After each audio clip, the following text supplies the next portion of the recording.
Charles Leclerc started in third place with the Ferrari, while Lewis Hamilton lined up in fifth place on the grid. After a challenging Friday session, which had seen several complications, the weekend in Austin began to show significant improvement thanks to two main factors that positively influenced Ferrari's performance.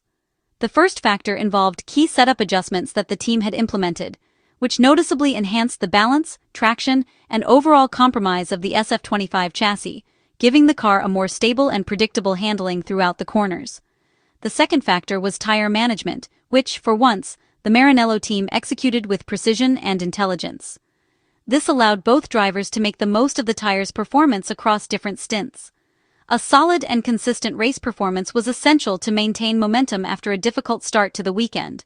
And with this objective in mind, here's the detailed onboard breakdown of the Austin Grand Prix. So let's take a detailed look at how events unfolded for the Maranello team's drivers at the Circuit of the Americas in Texas. During the formation lap, both Ferrari cars carried out a cautious and carefully controlled warm-up to prevent transferring excessive energy into the tire tread, which could have led to overheating or early degradation. Car number 16 was fitted with a fresh set of soft tires, specifically chosen to provide maximum grip at the start and allow for an aggressive opening attack by exploiting the additional traction. Meanwhile, car number 44 was equipped with hard tires, creating a diversified strategy for Ferrari and giving the team options for different race scenarios. When the lights went out on the starting grid, Charles Leclerc immediately overtook Lando Norris, taking advantage of the extra grip from his soft tires and a strong launch from the grid. Lewis Hamilton also got away cleanly, following closely behind his teammate and gaining a position on George Russell, who started just ahead. Max Verstappen, however, demonstrated his superior pace and experience, quickly pulling a gap of approximately 2 seconds on the leading group in the opening laps. Behind the number 16 Ferrari, Lewis Hamilton tried to stay close to Lando Norris's McLaren, maintaining a competitive distance. The second and third sectors of the Circuit of the Americas proved particularly challenging for Charles Leclerc in the early stages, as these high-speed sections demanded precision, optimal tire management, and perfect traction out of the corners. The McLaren MCL39 showed a slightly superior pace and closely followed the Ferrari's exhaust, applying pressure on Charles Leclerc and testing the Ferrari driver's defensive skills. Lando Norris attempted to force a pass, looking for any opportunity to exploit a small mistake, but the Italian car perfectly closed the racing line and defended its position flawlessly. Lewis Hamilton tried to capitalize on the battle ahead, attempting to gain a position, but he was unable to get close enough to challenge the British McLaren driver. Ferrari race engineer Riccardo Adami praised the Briton's careful tire management, noting that he was following all the radio instructions and planned strategies scrupulously, showing excellent focus and discipline under pressure. Charles Leclerc successfully repelled the first attack from Lando Norris, while the McLaren driver gained a few meters behind him. The traction of the Ferrari SF25 was strong, and its top speed on the straights was impressive, both crucial characteristics for performing well at this particular track in Austin, where long straights and tight corners require an optimal compromise between speed and stability. By lap 7, Brian Bosey requested an increase in tire protection to prolong the lifespan of the soft tires. Shortly after, the virtual safety car was deployed due to an issue with Carlos Sainz's car, offering a temporary pause to the race action. The safety car period proved particularly valuable for Charles Leclerc's soft tires, allowing them to breathe and cool slightly, which preserved their optimal performance. From the pit wall, the team advised staying out on track rather than taking an early stop, emphasizing the importance of maintaining track position while protecting the tires. Meanwhile, Ferrari race engineer Brian Bosey suggested that Charles could improve acceleration through turns 19 and 20 by anticipating the throttle application slightly earlier, helping to maximize traction and preserve tire performance. 3 laps later, the race restarted, with Brian Bosey reminding Charles that they were currently operating under Plan B strategy. By lap 12, thanks to the slower pace under the safety car, Charles Leclerc's tires were in optimal condition, ready to resume competitive racing. Lewis Hamilton had also adopted the Plan B approach, albeit with some operational differences tailored to his hard tires, showing the adaptability of both Ferrari drivers in executing race strategies. The Briton was particularly active on the radio, requesting detailed information on driving style adjustments and tire management to ensure he could preserve the performance of his hard tires over the next stint. By lap 15, Lando Norris once again appeared in Charles Leclerc's mirrors, threatening to overtake him, while Max Verstappen extended his lead to around 5 seconds over the Monegasque driver. Despite the McLaren showing a slightly faster overall pace, Lando Norris could not yet convert his performance advantage into a successful overtaking maneuver, remaining close to the Ferrari but unable to pass. The attack was intensifying, but Charles defended his position with determination and precise driving.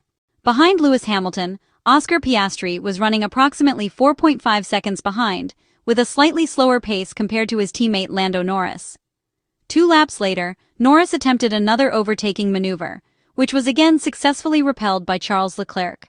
The soft tires were holding up remarkably well, lasting about 20 laps, while Lewis Hamilton maintained a gap of approximately 1.5 seconds behind, reporting some understeer issues that needed careful management. By lap 22, Lando Norris's overtake became unavoidable. The Pirelli soft tires on car number 16 began to show signs of degradation, forcing Charles Leclerc to yield the position to preserve the tires for the remainder of the race.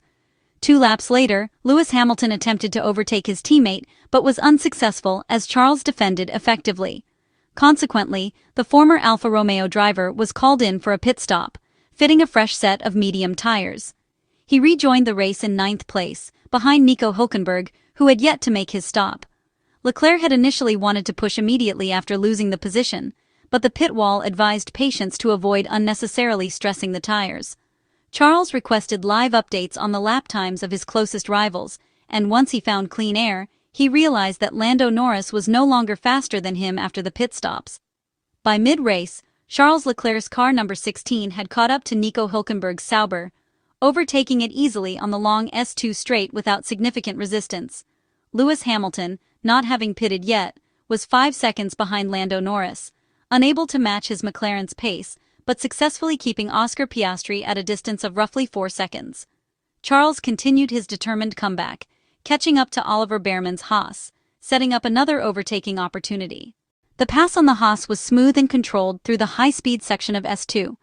The next target for the Ferrari driver was Yuki Tsunoda's Red Bull, a more challenging opponent due to the Japanese driver's defensive skills. However, in the acceleration following turn 12, the SF25 prevailed, overtaking the RB21 with strong traction and precise maneuvering. George Russell's Mercedes remained 7 seconds ahead as the next major obstacle, while Lewis Hamilton managed his tires carefully using lift and coast techniques. Charles Leclerc's recovery pace was remarkable. In clear air, Brian Bozzi emphasized the importance of maintaining a consistent lap time to maximize tire life and overall performance.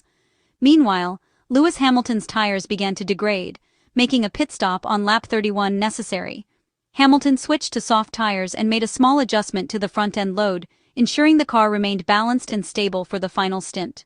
His pit stop, like Leclerc's earlier maneuvers, was executed cautiously to prevent any unnecessary risk.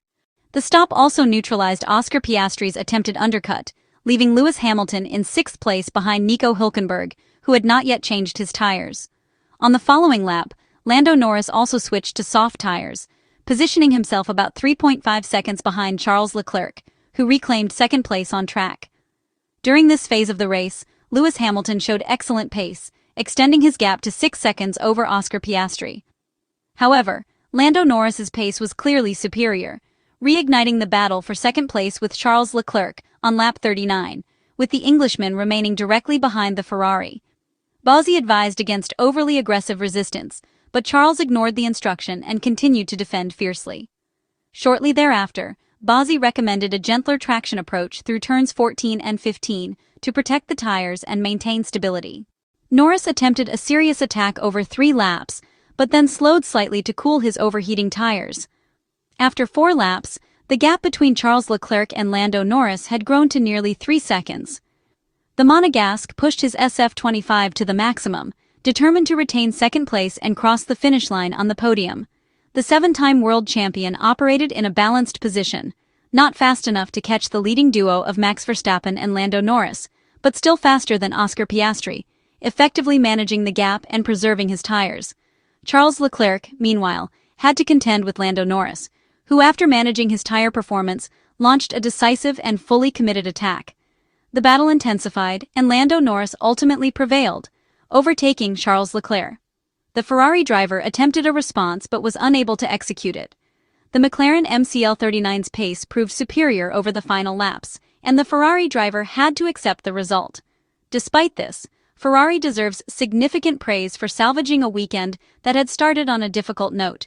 The SF25 demonstrated strong competitiveness, with Lewis Hamilton successfully keeping Oscar Piastri's McLaren behind him, while Charles Leclerc climbed onto the podium after a full race battle with Lando Norris. This was an important and satisfying result, following a series of disappointing performances in previous races. Ferrari returned home from Austin with a sense of accomplishment, confident that this approach with the SF25, careful tire management, strategic setup adjustments, and precise race execution, is the right path to achieving strong results in future Grands Prix.